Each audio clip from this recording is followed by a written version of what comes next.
Lockdown से पहले गीता के घर का नजारा कुछ ऐसा था कि रोहन ऑफिस जाता था और शिवन स्कूल। जिनके घर से जाने के बाद गीता काम खत्म करके बाकी समय आराम करती थी।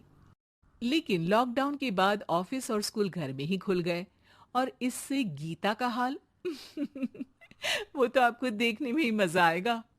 शिवेन, ओ शिवेन, महाराज उठने के लिए क्या 21 तोपों की सलामी लेंगे? अरे बिस्तर से बाहर निकल, ऑनलाइन क्लास स्टार्ट होने वाली है। अरे तुम भी हद करती हो, स्पीकर की तरह चिल्लाने की क्या जरूरत है?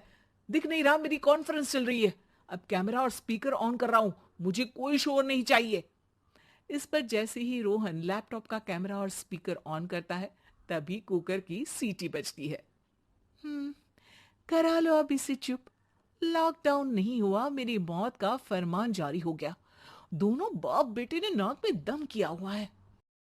ऐसा बोलकर गीता वहां से शिविन के कमरे में पहुंच जाती है, जहां शिविन अभी भी सो रहा होता है। ओ आलसी, अब अगर 5 मिनट में नहीं उठाना तो आज तेरा गेम और यूट्यूब कैंसिल। माँ की बात सुनकर शिविन बिना 1 मिनट गंवाए उठ खड़ा होता है। उठ गया, उठ गया, अभी नहाकर भी आता हूं। ये नाटक कहीं और, मुंह पर गीला कपड़ा मार और पढ़ने बैठ। शिविन की ऑनलाइन क्लास स्टार्ट हो जाती है, जिस पर गीता उसे वहां बिठाकर रसोई में चली जाती है।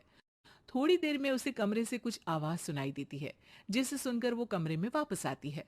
हाय राम, तुझे क्लास अटेंड करने के लिए बोला था, कैमरा ऑफ करके बिस्तर पर नाचने के लिए नहीं बोला था। मम्मी मुझे कुछ समझ नहीं आ रहा। आप बाद में पढ़ा देना ना। वैसे भी अटेंडेंस तो लगी गई है। हाँ हाँ बेटा, जरूर बन जा। तू अभी से हम सबका बाप बन जा। अरे नहीं मतलब, कहां से लाते हो इतना दिमाग? और पढ़ाई करते हुए ये चला कहां जाता है? Nice question. दिमाग से पूछकर बता दूंगा। शिविन की बातों से परेशान होकर गीता उसे मारने के लिए जैसे ही आगे बढ़ती है, तभी वो कमरे से बाहर भाग जाता है। अब शिविन आगे आगे और गीता हाथ में चप्पल पकड़े उसके पीछे पीछे पूरे घर में दोनों घूम रहे होते हैं। इसी बीच वो रोहन के पास पहुंच जाता है और शिविन को मारने वाली चप्पल रोहन के लैपटॉप पर जाकर गिरती है। ओए माँ! मम्मी, अब पापा को चप्पल मार रही हो? वो आज तक के रिपोर्टर, चुपचाप जाकर क्लास अटेंड कर ले, नहीं तो अगली तेरे पीछे लगेगी। इस पर शिविन वहां से चला जाता है, जिसके बाद रोहन गीता से कहता है, इस सर्कस के लिए कुछ बोलना चाहोगी? अरे क्या करूं, जब से तुम दोनों घर में रहने लगे हो, घर अपने आप ही सर्कस बन गया है और मैं तुम्हारी नौकर। कभी बेटी को संभालो तो कभी बाप के नखरे उठाओ। इन्हीं सब उथल पुथल में दिन बीतते रहते हैं, जिसमें हर रोज घर के अंदर कुछ नया सियप्पा खड़ा मिलता है, जो ज्यादातर शिविन और रोहन की ऑनलाइन स्कूल और ऑफिस से रिलेटेड ही होता है। एक सुबह, शिविन चल उठ, आज की क्लास जल्दी है। कैमरा ऑफ करके आप अटेंड कर लो। अरे ऐसे छित्तर पड़ेंगे, दादी नानी सब एक साथ याद आ जाएंगी। गीता की लाख मशक्कतों के बाद क्लास तो खत्म हो जाती है, लेकिन उसके बाद शिविन फोन इस्तेमाल करते हुए इंस्टाग्राम रील बनाने लगता है। रसोड़े में कौन था? तुम थी? मैं थी? कौन था? कौन था? हाँ, मैं गरीब हूँ। मैं गरीब हूँ।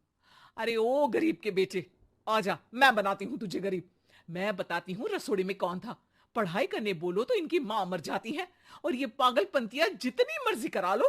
गीता शिविन को डांट रही होती है, तभी रोहन बीच में बोल पड़ता है। अरे बच्चा ही तो है, इतना गुस्सा क्यों कर रही हो?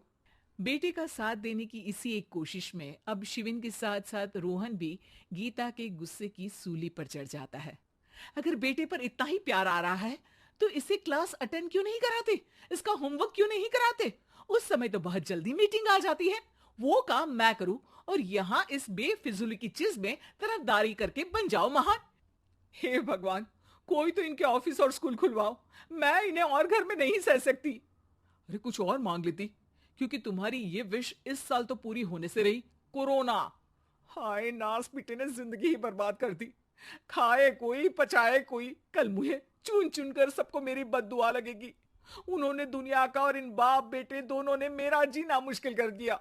गीता वहां से चली जाती है, जिसके बाद रोहन शिविन से कहता है, अरे तुम्हारी मम्मी इतनी भड़की हुई क्यों है? आपकी वजह से पूरा समय घर में रहते हो और उस पर कोई काम कराने की जगह बस ऑर्डर देते रहते हो। अच्छा बेटे, सारा इल्जाम मुझ पर? पूरा दिन तो वो तुम पर ही चिल्लाती है। हाँ, मतलब दोनों का 50-50 है, कुछ करना पड़ेगा। वो कहते ना, make the best out of worst. I have an idea. वैसे तुम्हारी माँ सही कहती है, बहुत जुबान चलाने लगे हो, कम बोला करो। अगली सुबह रोहन और शिविन अपनी गलती को सुधारने के लिए गीता के उठने से पहले घर का आधा काम खत्म कर देते हैं, जिसे देखकर गीता खुश हो जाती है और फिर बाकी बचा काम वो तीनों मिलकर पूरा कर लेते हैं। जिसके बाद अब वो सब मिल बांट कर हर काम में एक दूसरे की मदद करते हुए लॉकडाउन का मजा लेने लगते हैं।